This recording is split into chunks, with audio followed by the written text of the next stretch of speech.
So you have a research question that requires some investigative and background database searching. In this brief tutorial, we'll discuss strategies that can help you find what you need, both in relevance and efficiency. Keep in mind that database searching, and research in general, is never a linear, straightforward process. Playing around with terms, databases, and even your general topic can help you finally achieve the success you desire. As professors and experience have suggested, you will start with a general idea for a research question, but then narrow that down to something manageable, specific, and of relative interest to you. Using the SMART method can help hone your research question into something very original. However, for the sake of database searching and investigating the general topic as it exists in many different studies across numerous years, broad ideas will work okay. Let's transfer that general question to this format so that we can visualize the process of breaking down the topic. As the question exists, there are some extraneous terms that the database won't really pay attention to. Will, affect, and my are terms that don't add much to the crux of your prime question. Instead, factors like sleep, academic performance, and students are key. Being able to find articles that focus on these three topics connected together will likely yield you relevant material. Now we could simply type these three terms or concepts into a search tool, but the databases will only read what you give them. We could find a few articles that use these exact terms, but to get better results, we will want to think ahead of the database and estimate other related terms that could also be found. If we start with lack of sleep, what other terms could serve as synonyms or otherwise get to the same general idea?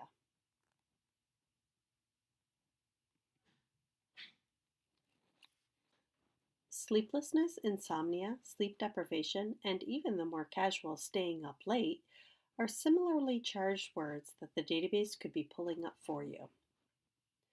Now let's take the same process with our other two concepts.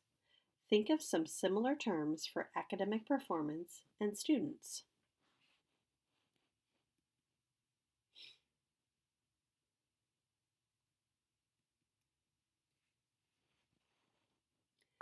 With students, I chose to focus more on the college aspect since the ideas of sleep and grades will likely assume we're talking about students.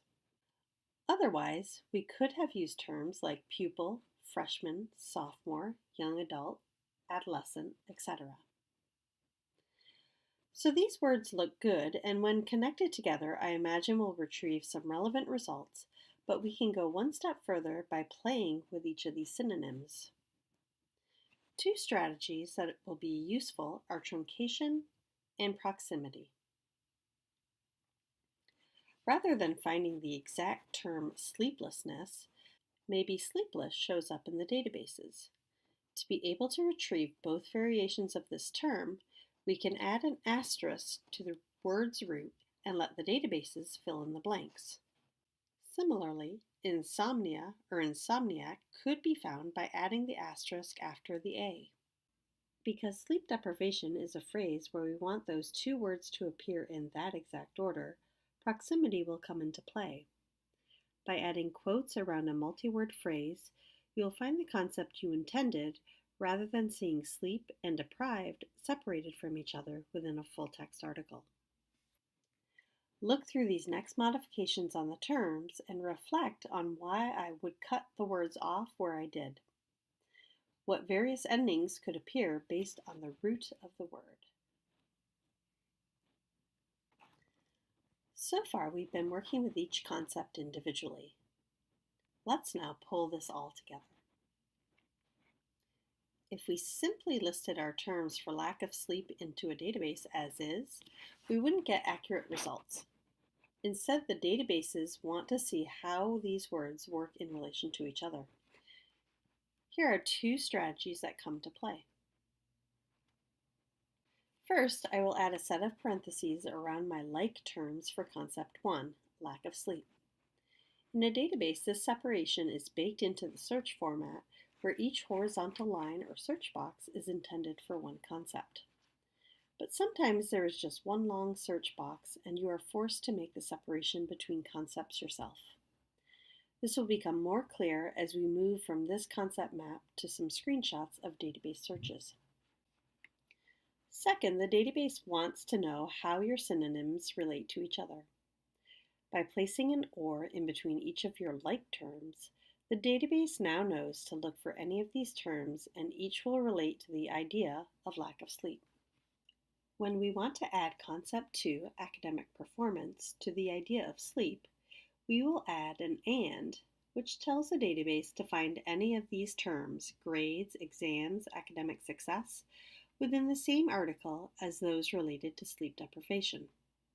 When we add a third concept with AND, we are narrowing the possibilities of articles that now must connect sleep with academic achievement with college students. For a more authentic view of this, here is the same search strategy set up in two different databases. As you can see from the bottom example, there are just two search rows, allowing for two concepts and their synonyms to be connected together.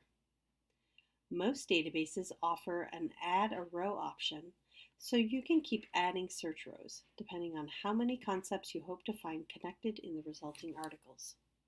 One last search strategy that can be useful as you end up with too many results and you want to narrow them down further.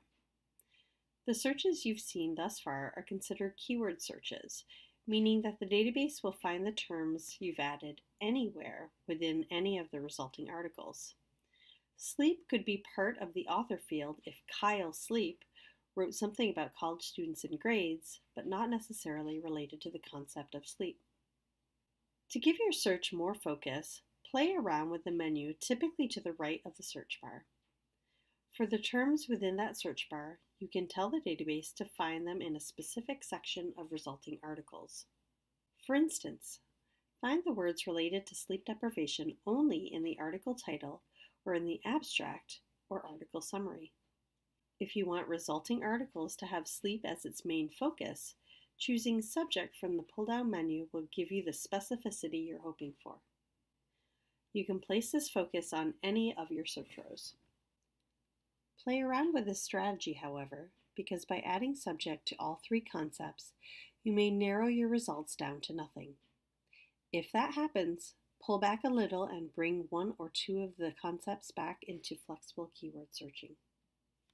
Hopefully, by adopting a flexible mix and match strategy to your database search, along with being creative and thoughtful with the words you anticipate showing up in relevant articles, you will find a number of sources that hit the nail on the head.